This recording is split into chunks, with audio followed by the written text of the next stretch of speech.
کیا آپ نے کبھی محسوس کیا ہے کہ آپ ایک روحانی صحرا سے گزر رہے ہیں اور سوچتے ہیں شاید خدا نے آپ کو بھلا دیا ہے؟ اسی حالت میں خدا کے لوگ تھے جب یہ سایہ نے یہ طاقتور امید بھرا پیغام سنایا۔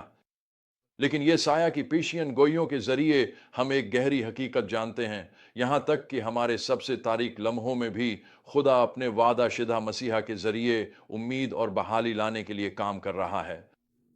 ہماری ذمہ داری یہ ہے کہ ہم اس پر پرامید ایمان کے ساتھ انتظار کریں۔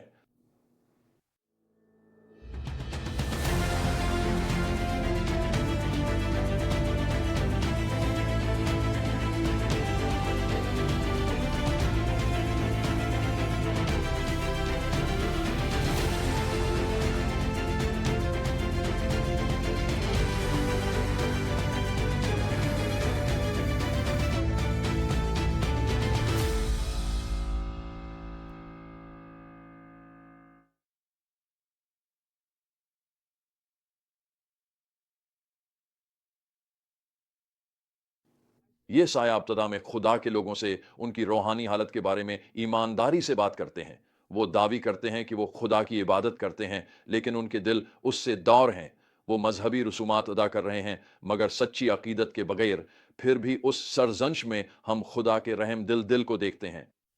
وہ فرماتا ہے، آپ نے ہی نام کی خاطر میں اپنے غضب کو روکے رکھتا ہوں، اپنی حمد کی خاطر میں اسے تم سے روکتا ہوں، تاکہ تمہیں مکمل طور پر ہلاک نہ کروں۔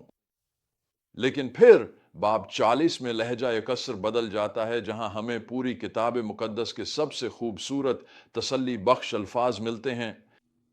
تسلی دو میرے لوگوں کو، تمہارا خدا فرماتا ہے، یروشلم سے نرمی سے بات کرو۔ یہ صرف عارضی تسلی نہیں تھی، یہ سایہ کسی بہت بڑی چیز کی طرف اشارہ کر رہا تھا۔ جب وہ بیابان میں پکارنے والی آواز کی پیش گوئی کرتا ہے، خداوند کی راہ تیار کرو، تو وہ یوحنا بپتسمہ دینے والے کی طرف دیکھ رہا ہے، جو یسوع کی آمد کا اعلان کرے گا، جو تسلی اور امید کا اصل سرچشمہ ہے۔ یہ پیش گوئی خدا کی قدرت اور نرمی کی شاندار تصویر پیش کرتی ہے۔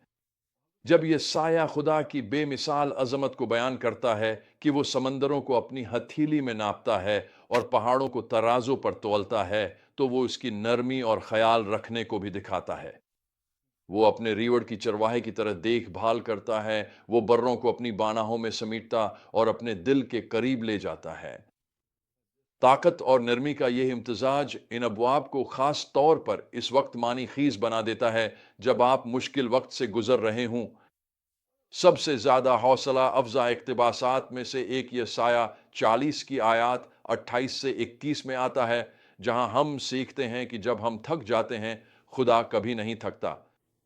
خداوند ہمیشہ رہنے والا خدا ہے، زمین کے کناروں کا خالق۔ وہ نہ تھکتا ہے نہ کمزور پڑتا ہے۔ یہ حقیقت اس وقت بہت ذاتی ہو جاتی ہے جب ہم پڑھتے ہیں کہ جو لوگ خداوند پر امید رکھتے ہیں یا اس کا انتظار کرتے ہیں، ان کی طاقت دوبارہ بحال ہو جاتی ہے۔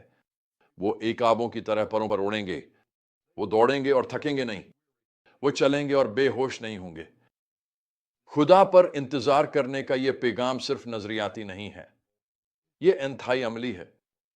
جب میں نے کینسر سرجری اور اپنی آواز کھونے کے امکان کا سامنا کیا، ان دونوں مواقع پر میں نے دعا میں انتظار کرنے کی ضرورت سیکھی۔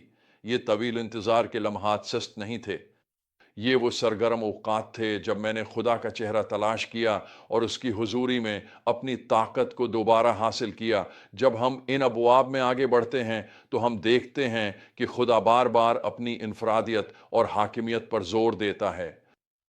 میں پہلا ہوں اور میں آخری ہوں، میرے سوا کوئی خدا نہیں ہے، وہ اعلان کرتا ہے۔ یہ صرف مذہبی دعوی نہیں ہے، اس کا مقصد ہمیں اس کی وعدے پورے کرنے کی قدرت پر اعتماد دینا ہے۔ جب یہ سایہ سائرس کا نام لے کر اس کی پیدائش سے بہت پہلے نبوت کرتا ہے، تو یہ خدا کے تاریخ پر مکمل اختیار اور اس کے کلام پر وفاداری کو ظاہر کرتا ہے۔